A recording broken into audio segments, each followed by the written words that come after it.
It's been 12 years. In that time, every Grand Theft Auto game ever has been released. All 6 seasons of Lost have been produced, aired, and distributed on DVD. The entire World War II shooter plague came and went. 3 Lord of the Rings movies, 3 Star Wars prequels, and, regrettably, 3 Big Mama's House movies have been produced. I guess what I'm saying is, it's been a long time since Duke Nukem's been around, and, more to the point, it's been a long time since Duke Nukem was relevant. Now that Duke Nukem Forever is finally out, the consensus seems to be that it's a horrible and unnecessary sequel. Again, like Big Mama's House 3.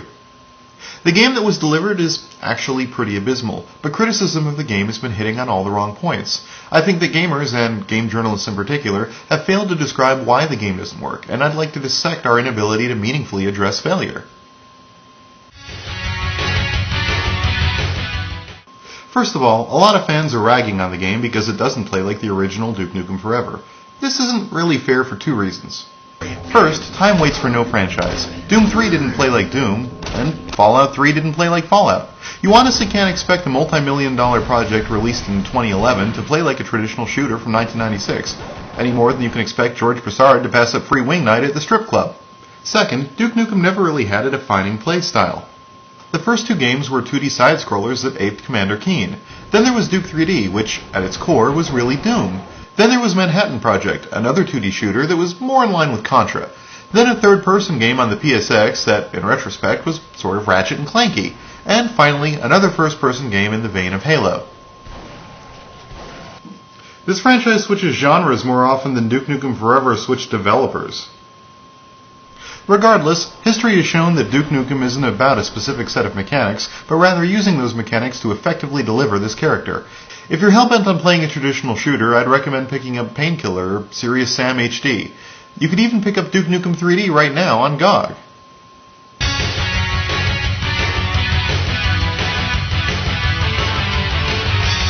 I'm going to have to qualify this one a bit. The retro mechanics in this game generally don't work, so my beef isn't so much with the criticism of the mechanics being broken. My problem is reviewers pointing out that the mechanics feel dated or come from another era, and dismissing them for that reason alone. Yes, there's first-person platforming, but Mirror's Edge showed how it could be done well. Yes, there's a 2-weapon limit and regenerating health, but that's true of almost every shooter since Halo. Yes, there are turret sections, but even Call of Duty has plenty of those. Reviewers are missing a critical point. Why don't these mechanics work in this game? I'm going to avoid straying too far into review territory here, but it's clear that the platforming doesn't work because the path is obvious and scripted and just serves to pad out time between shooting set pieces. It's boring filler that takes away from the game's one strength, its mediocre shooting mechanics. The 2-weapon limit is frustrating given ammunition balance and the fact that some weapons are just fun toys rather than useful tools. The turret sections are flaccid and unengaging scenes where there's no real danger and no real excitement. It doesn't explore the main mechanic set, and it doesn't provide a meaningful contrast to it either. It just feels like it exists because, hey, this is Duke Nukem, we need huge explosions, and we couldn't really figure out a way to work them into our small on-foot combat spaces. Finally, the regenerating health means that Duke Nukem, the ultimate badass, spends large portions of the game hiding in a corner waiting for his ego bar to fill back up. This is totally contrary to what little character Duke Nukem has. The game has him literally sitting in a corner until he feels better about himself. How could this happen to me? I made my mistakes, got nowhere to run. The night goes on as I'm fading away. These mechanics do not work, but it's not just because they're dated. Think for a second how absurd it would be if people dismissed a film just because it used narrative techniques that were 10 years old. But in the world of games, we do this casually, as if contemporary standards were all that mattered, and any breaks from those standards couldn't possibly be an intentional aesthetic choice. And when mechanics don't work, as they clearly didn't work here, critics have an obligation to discuss why they didn't work. It's not enough to say that underwater segments or jumping puzzles suck and leave it at that. On one hand, I can't really deny that a lot of these assets look like they were made in 2007, mostly because the majority of them probably were given the game's development cycle. And it's also true that the game isn't really pleasing to the eye. The game fluctuates wildly between gaudy, bright colors and drab, monochromatic wastes. There isn't a cohesive art style to any of it, and once the nudity kicks in, I feel like I'm playing a bad video game made out of poser porn. Ugh.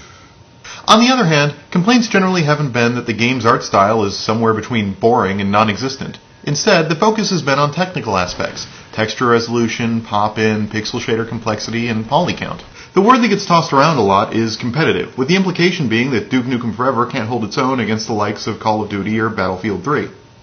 But should we really use the latest $40 million shooter as the de facto metric for every other shooting game that comes out? More to the point, should texture resolution and poly count really trump meaningful discussions about art style?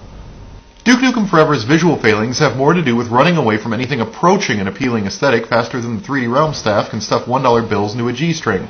Pop-in is annoying, and low-fidelity models could be an indicator of sloppy development, but with a decent visual aesthetic, these problems matter far, far less. So far I've looked at criticisms that are shallow or unsupported, but there's something left untapped by most reviewers that I feel the need to bring up. This is a morally repugnant game.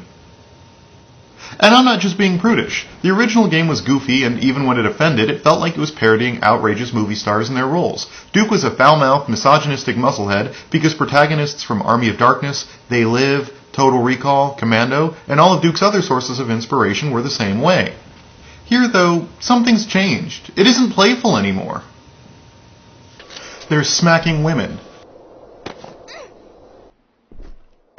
Hey, that's not nice. There's gratuitous topless female forms.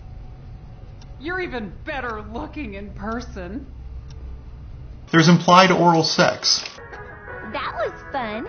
Was it good for you, baby? And a joke in response to an implied rape. Duke, what's happening to us? Looks like you're fucked. Duke, it was our first time. I mean, with an alien. Duke, we'll get the weight off in like a week, we swear.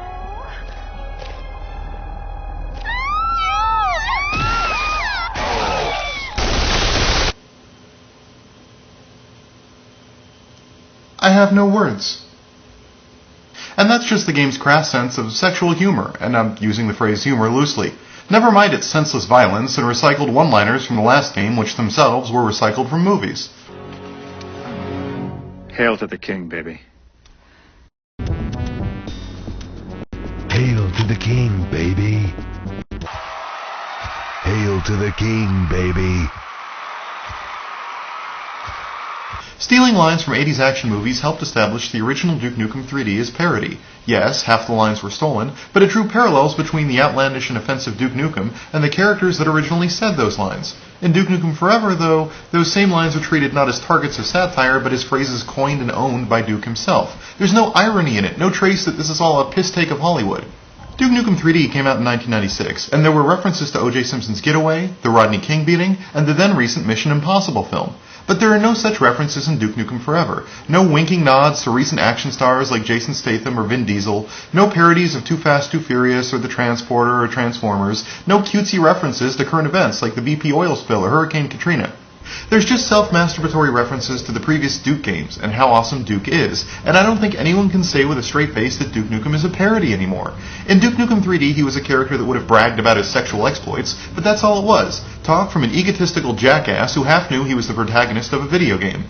Damn, I'm looking good. In Duke Nukem Forever, he's the sad 40-something has-been who is getting an anonymous blowjob from a glory hole in a bathroom stall of a strip club.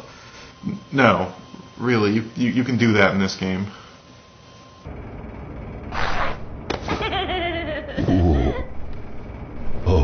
Okay, cut that out. If Duke Nukem 3D parodied the sort of real-life asshole a James Bond, Ash Williams, or John McClane would be, then this Duke Nukem is that asshole. There's been a clear tonal shift to a very dark place, and no one in the gaming media seems to comment on this. The consensus seems to be that if Duke Nukem had mechanics that were slightly less dated, and graphical fidelity a little closer to Call of Duty, the game could have been saved. It belies how truly infantile and broken modern game criticism is as a whole. We score primarily off of polish and fun. If a game is gorgeous and I'm having fun playing it, it gets a high score. If I'm not having fun, or the game isn't technically on par with the latest and greatest from other studios, it gets the worst score imaginable. Yeah, I know, game scores are probably going to be the subject of another commentary. I don't want to see a medium where pretty pictures and an amorphous and constantly changing definition of fun are what drive criticism. We need to hold critics to a standard above a numeric score and some text about how much fun they were or were not having. Duke Nukem Forever deserves to be condemned, but its audience deserves to know why. And really, if the worst thing we can say about a game that pokes fun at rape is its textures are a little blurry, then what the hell kind of medium are we?